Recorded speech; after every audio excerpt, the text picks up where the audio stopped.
Hello, everybody. Welcome back. It is me, your old pal Orpheus, with another edition of Orpheus Plays. Here playing Blade and Sorcery. We are on the PC version today. We're here in the ruins, the ancient little, I guess, cathedral or whatever this is. Maybe this is cathedral. I can imagine some stained glass somewhere. There's like a... Anyway. Hi, how you doing? I hope you're doing well wherever you are today. Whether it's day or night, or you're trying to figure out the architectural wonders of a ancient building that has been bombed out by, I don't know, let's say dragons. Why not? So, today I wanted to talk about something that just happened to me. I just got it all wrapped up. We'll get to that in just a second. But let's see here. We are in survival mode today, which means, of course, 3 weapons come out of different choices. I grab one of them and I destroy everything that comes out. What, a Dorgan? Okay, that looks Celtic of some sort, and it's leaning. We have a reinforced cudgel. Okay, so it's a stick with a hat. And then we got a scythe. Ooh, you know what? I think I have to take the scythe. Do a little reaping here. Reap some souls. Oh, yes. Can I grab the handle? There we go. Yeah. Another good day for murder. I do have the superhuman ability mod turned on, so I'm going to jump a little higher and faster and run a little more, but you'll see that as we go along. First traditional slow motion kill of the day. We're going to treat her like a stalk of wheat.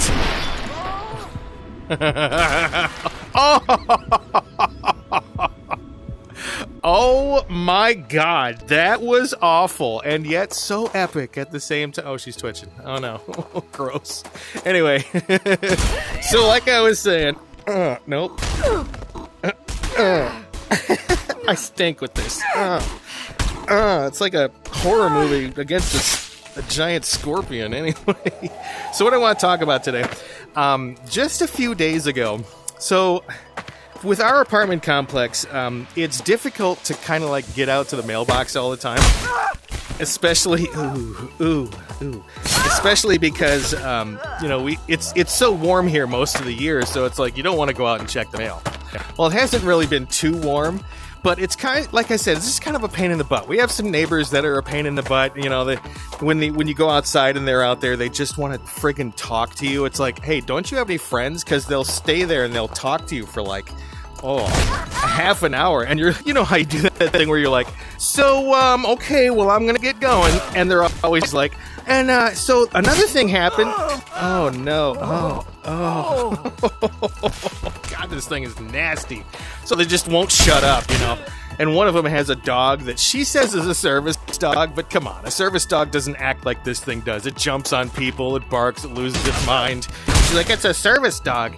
Yeah, my ass is a service dog, you know. It's not very well behaved. You're just making an excuse. Anyway, so it's kind of a pain to just go back there and check the mail all the time. So my point is, it builds up a little bit, right? So I went out there the other day, and there were a few days. Oh, we have another floater. Oh boy. I'm gonna jump off with him. Come here. You're coming with me. There's no argument here. You are coming with me, sir. Oh, this is interesting. Wow. Traveling by Phantom Corpse. I'm Mary Poppins. And let's let him go, see what he does. He's like, I want to go back home. Anyway. So I went out there and there were a few days of mail. And I'm like, oh, okay, you know. And sometimes our mailman is such a jerk because he will stuff the mailbox. Like at one point, if it's a little bit full, he'll just crumple up mail and put it in there. Like he'll shove it in there. What a jackass. Anyway, so I go out there. There's a bunch of letters. Ooh, that was interesting. And one of them was from... Oh my god, this thing is way overpowered. So one of them was from the county that I'm in. And hey, guess what?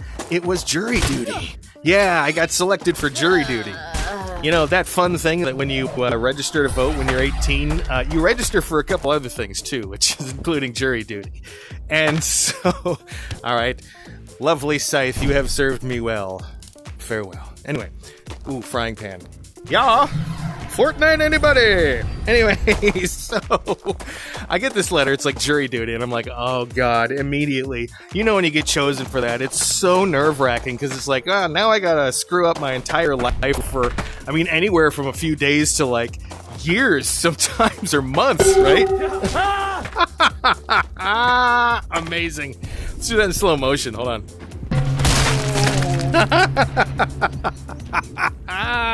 I love it.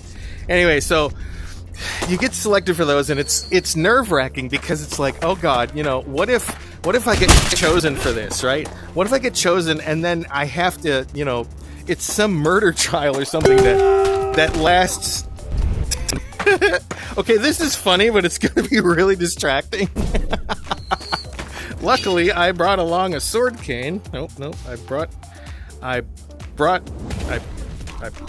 Did I get this sword cane? Can I get it? There we go. So, you know, what if you get chosen for it and it's like a month-long murder trial where you know, like, suddenly your life is all screwed up. You're sequestered in a hotel. You can't go home.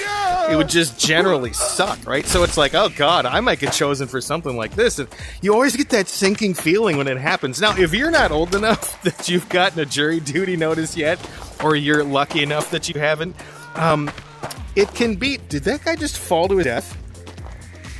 Nice, bro. Hey, you probably didn't do so well in the Wizard Academy. Anyway. So there's always this sinking feeling. It sucks. Because you just, again, your life is about to be disrupted just a little bit, if nothing else, because you got to fill out the questionnaire, then you got to wait to see if they call you, because you got to call like a phone number to figure out what's going on. And then you go to the jury duty if you get chosen, which is a pretty likely thing to go on. And then you get that whole process where, like, oh, they have to pay you for the time that you have off with your job. But a lot of jobs will actually, like, take that money from you, right? And it's like $45 a day. So if you're unemployed or something, congratulations, you didn't make really any money off of it. And so you go through that process where you get questioned, and like they say, oh, juror number 35, do you own any fluffy bunny posters in your house or something? And you go, yes, I do. And they mumble amongst themselves and they say, oh, we'd like to excuse this juror from service or something. Well, if you don't give the answers, or if you give the answers that they're looking for or don't look for, you know, you could be there for months, if not like sometimes a year or something like that. Okay, so I get this letter and I'm like, oh God, this is really gonna suck. And like, I have anxiety disorders to begin with, so now I'm like, oh no, oh God, right? Because I haven't been selected for jury duty in a really long time, and it's just like, oh God, it's totally random. So, oh crap. So I get this thing, and I'm like, I'm looking at it. And there's a questionnaire that you can fill out online. And it's like, you know, what's your name, your address? Heck, are you eligible to serve for jury duty because of, you know, are you a felon but you've had your rights? Ew. Are you a felon but you've had your rights restored? Are you a felon and you haven't had your rights restored to vote? You know, can you... do you have any physical disabilities or any reasons you can't go? And it was like, one of the sections was, hey, there's this medical form that your physician or your psychiatrist or whatever can fill out, and it'll tell them whether or not you should be considered. Well, I saw this form, and it's like, you know, it's your standard form that says, you know, what kind of diagnosis does this person have? Will it affect their ability to be a juror? And I'm thinking, and I go, well, you know what? I probably don't qualify because, you know, brain damage, schizoaffective disorder, I hear music and pops and clicks, and I hear my name getting called once in a while off in the middle of nowhere, and like anxiety and sleep problems and stuff. And so I emailed my therapist and I go, could you maybe fill this form out for me? Because, you know, and I briefly explained to her exactly what I just said. Like, you know, I don't think with the brain damage and hearing music all the time, I'd be a very credible witness. Because I want you to think for a second, right? So you're a defendant in a trial, right? And you're let's say you're innocent, right? And so they pick the jury, and you go through the entire trial. You get found guilty. right? You get found completely guilty for whatever it is, and it's like, oh God, I'm about to go off to jail. Well, what if you found out one of the jurors had brain damage and heard music all the time while they were sitting there trying to... oh no, trying to adjudicate that trial, right? So if you had someone like me that's doing that, well, immediately, if someone finds out, boom, mistrial, right? And then there's a mistrial of justice, and I have now cost the taxpayer system however much more that is. Okay. And there's even a possibility I could be found, like, in contempt of court for something, for not disclosing it. Okay, so, like, I'm like, I kind of want to avoid that, right? So, I just got the email from my therapist, and she's like, I've already sent this to the court. Here's a copy of it for you. And of course, I'm extremely interested in this right away. So I open it up, and on the page where it says diagnosis, it kind of, it lists all the things that I was talking about, like, brain damage, schizoaffective disorder, bipolar, hears music, is distracted, will not make a credible witness. And then she fills out the bottom part of the form, which was the one that made my heart skip a little bit. And it was that because of this is a chronic condition that will not get better, and because of this, she recommends that I never serve for jury duty ever again. Okay, so it's a weird feeling because, it's a piece of paper that says, something is seriously wrong enough with me that I can't serve the public trust. But at the same time, and this is part of the concept I want to get into, is it gives validation, right? It gives actual validation. And this is something that kind of happened when I first was diagnosed, right? So I went basically my whole life without understanding what was actually wrong, the root cause of all these weird things, right? The root cause of all these things, like the music. I never really understood why that stuff would happen. I never understood the schizoaffective and the difficulty I have with everyday things. And so, so I've got a huntsman's knife. I've got a baston, which is like a tonfa. Which is like an eskrima stick. And I got your good old-fashioned short staff. Oh, boy. I think we'll go with the small beat 'em up with this. Woo! So, like, I've always been just, like, confused my whole life. Like, what the hell's wrong with me? Because if you got something that's going on where it's serious enough that it disrupts your life and you've never really addressed it properly, you can be like, what? I don't understand. And it's frustrating, and it's panic-inducing, and it's horrible, right? So when I finally got that diagnosis, I went through the... I went through the MRI process, and I got that done, and, a couple weeks go by, and the results come back, and it says, you have brain damage. There's lesions from several different events, at least two main events that are in the center of your brain, and they're causing issues with all sorts of things. And when I got that diagnosis, like, when I read that piece of paper, you'd think that it'd be like, oh no, like, why? Oh my God, like, my wife would just stare at each other and go, we'd stare at each other and go, oh no, oh God, now what? Well, it was quite the opposite, because suddenly it was like, oh my God, validation, something that actually shows me what really is wrong. This is what's going on in my life. Oh my God, right? So there's a notion in ancient mysticism, right? Right in the taint. There's this concept in ancient mysticism where if there's an entity, right, and this kind of goes with something called nomenclature, which is the history of how a word comes around. When you have all these weird names for things, right? And in several different cultures, they have different names that are, like, spelled all sorts of weird ways. And they're different demons and different sprites and different kinds of challenges and interactions with the world that might make things hard or whatever, right? A lot of them have these... right in the ball. A lot of them have really weird names. And it's sort of because I think... it goes along with the notion of naming your enemy, right? So in Doctor Who, again, I'm going to go back to the Doctor Who, just briefly, hold on. In Doctor Who, when there's a foe, right, there's a weird foe that happens that's plaguing them, the doctor will name that foe at some point. Sometimes they'll be able to name the foe. And this happens in I think it's called the Shakespeare Code is one of them, the episodes, where it's literally Shakespeare back in history, and he gets plagued by these witches, which are actually aliens, and they end up banishing them by naming them. So, I name you the blank, right? Well, that's a powerful concept, because when you give something a name, you demystify it, right? So suddenly, instead of the mystery medical condition or whatever it is that's plaguing me, whatever it is that, you're sitting there and you're like, why can't I concentrate? Why can't I figure out these simple things? Why do I have such difficulty with normal things in life, everyday stuff? And then you get a diagnosis. There's a name. Someone puts a name on it, like, oh, it's... Wow, that's gross.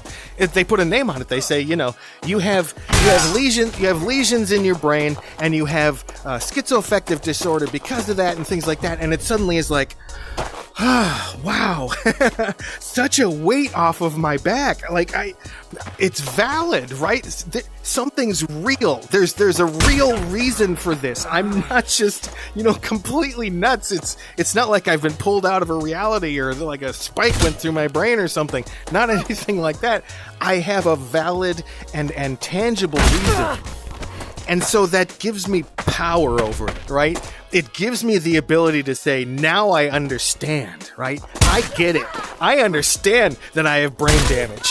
And so that's what this kind of did, this whole jury duty thing, because I'm like, oh God, is this, there was a little bit of nervousness because of course I'd went to therapy for the last several years with this therapist. Great person. She is amazing at what she does.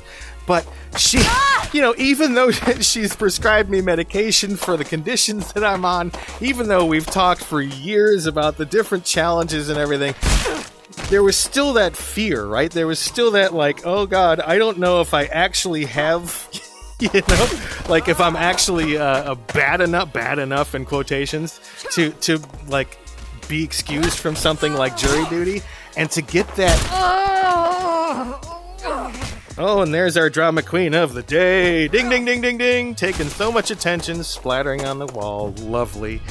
But this whole jury duty thing, it was like, oh my God, I don't know. And then when I read that little form today, and it's just like, it's hard to explain. I mean, you get what I'm going at, right? Like all of a sudden it's like, oh, yay, right? Of course it's part, she's having a lot of trouble with this thing.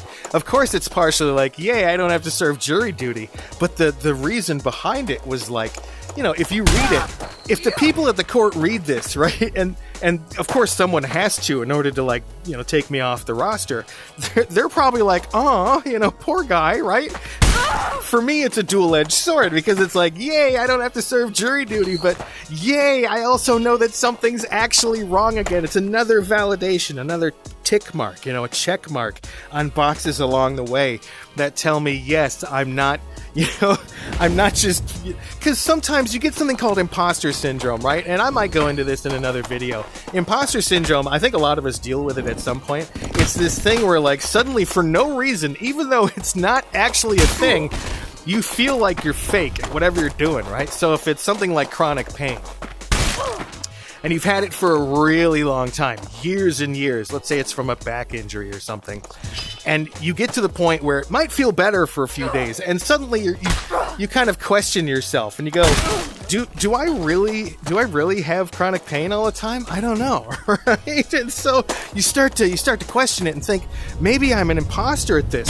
It's amazing that people in all sorts of careers go through this at different times. A lot of them do, where you feel like you're not really what you're presenting yourself as, and it can be really difficult. So getting that validation along the way was absolutely like liberating. Giving it a name, taking the power away from it and giving it to me.